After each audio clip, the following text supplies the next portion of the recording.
Here's going to be a double feature review for Avatar The Last Airbender and the sequel series, The Legend of Korra. On the surface, it may seem a bit random to do a review for these two series right now. Well, you, because nothing I do is random. As I watched both of these series again in sequential order, following watching last year's live-action Avatar The Last Airbender series on Netflix. It ends up being perfect timing for this review, that it's on the 20th anniversary of the premiere of Avatar The Last Airbender on Nickelodeon. Sometimes timing aligns just right. I should also mention that I never watched Avatar or The Legend of Korra when they originally aired, but I had heard plenty from friends who said Avatar The Last Airbender was the greatest cartoon ever made. But I just never got around to watching it at the time. Nor did I ever watch the infamously despised 2010 movie. It wasn't until 2020 when went sideways and I, like others, was at home for a while that I finally decided to watch the show in its entirety once it was finally put on Netflix. I then watched the 2010 M. Night Shyamalan film and then the sequel series, The Legend of Korra. 4 years later, when the live-action Netflix series came out, I took the opportunity to revisit the series, even watching it simultaneously with the live-action series as it was originally airing. And thus brings us to this review. In a world where people can control the elements of water, earth, fire, and air, a young boy named Aang, the last airbender, goes on a prolonged journey to save the world from the Fire Nation, because he is the Avatar, a reincarnation of a powerful bender spirit capable of controlling all of the elements. But I believe Aang can save the world. Among the best kinds of entertainment are the ones that are equally as entertaining for the kids as they are the adults, and that can certainly be said of Avatar. Despite this being a Nickelodeon show, I see the show as being better for older audiences than the younger. Now maybe that's just me talking out my ass, but I just love the epic storytelling featured in this show. The journey from where we start off with our characters to where we are at the end is ultra satisfying and part of an epic yet fun journey with great characters. I like to compare Aang to Sora, the protagonist of one of my favorite series in Kingdom Hearts, where it's a chosen hero with a ton of burden on him to save the world, but he has equally amount of fun and go with it kind of vibes in conjunction with the moments of struggle, where you've just got the perfect hero for a show like this. Although his airbending skills are great, he has a lot to learn before he's ready to save anyone. All your other main characters in the group, and Katara, Sokka, and Toph, are wonderful in their respective roles. Their characterization is a big reason for this show's success with younger audiences, but I don't mean that in a dumbed-down kids' childish kind of way. Their interplay, personality, and own character growth leads to plenty of great humor amidst all the epic storytelling.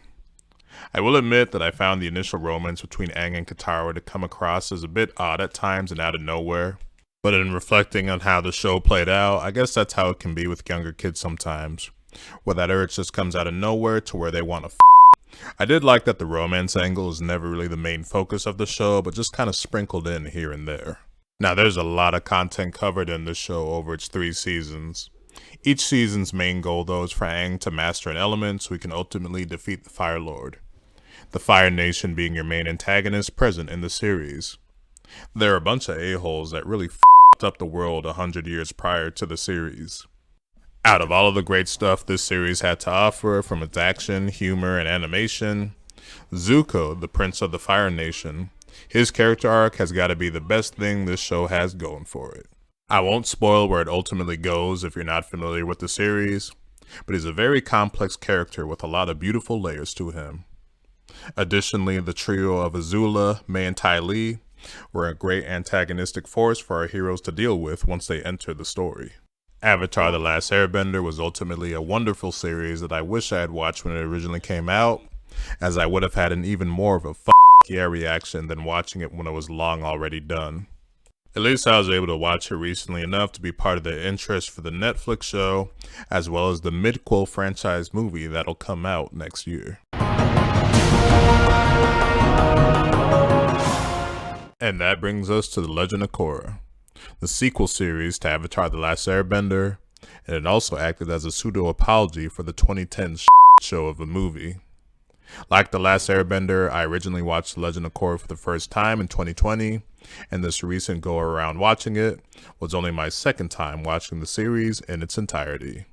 For those unfamiliar with the series, decades after the end of Avatar The Last Airbender, a young woman named Korra becomes the new Avatar and is tasked with the responsibility of keeping the world balanced from those seeking to disrupt it. Only the Avatar can master all four elements and bring balance to the world.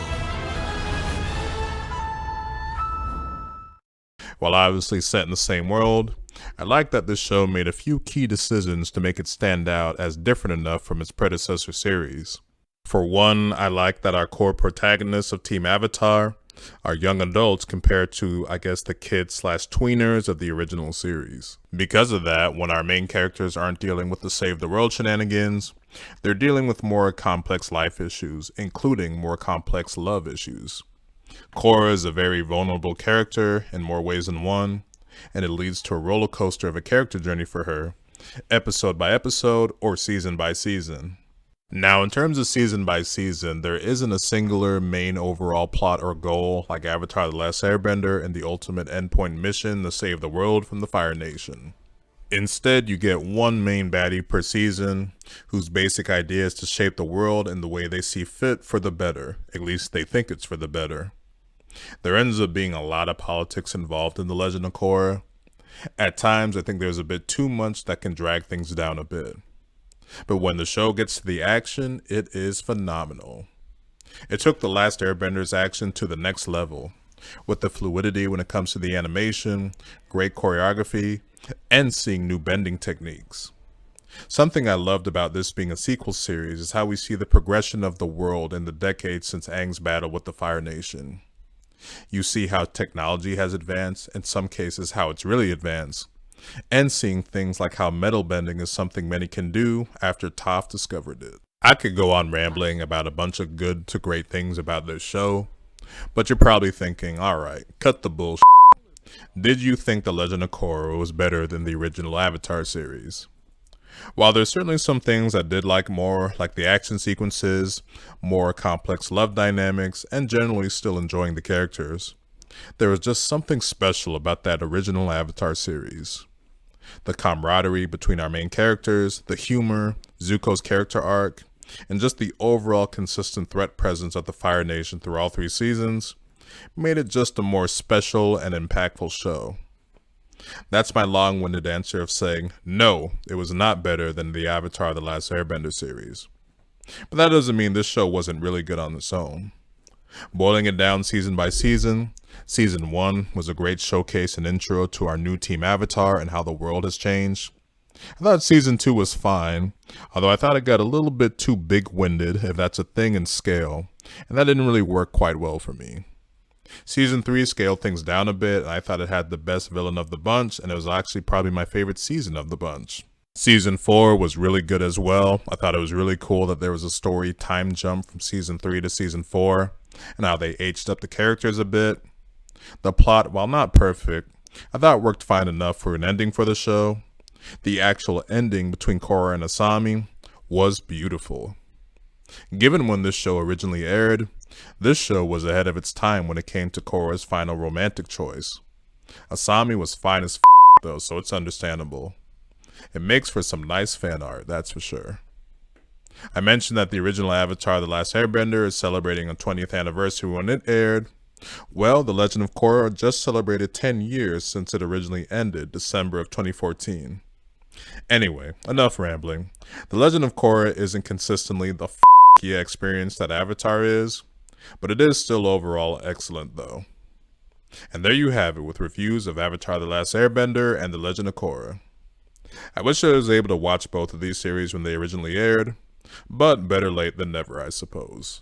Like I said at the end of the Avatar review, I'm just happy I was able to join in on the fun of this show before the Netflix live action series last year, or the midquel movie that'll come out next year called Aang The Last Airbender. Originally it was supposed to come out in theaters this year, which would have been just too perfect for the series' 20th anniversary, but I'd rather them get everything just right than get a subpar product. Anyways, that'll do it for this double feature review of Avatar: The Last Airbender and The Legend of Korra. If you made it to the end of this video, thank you for watching.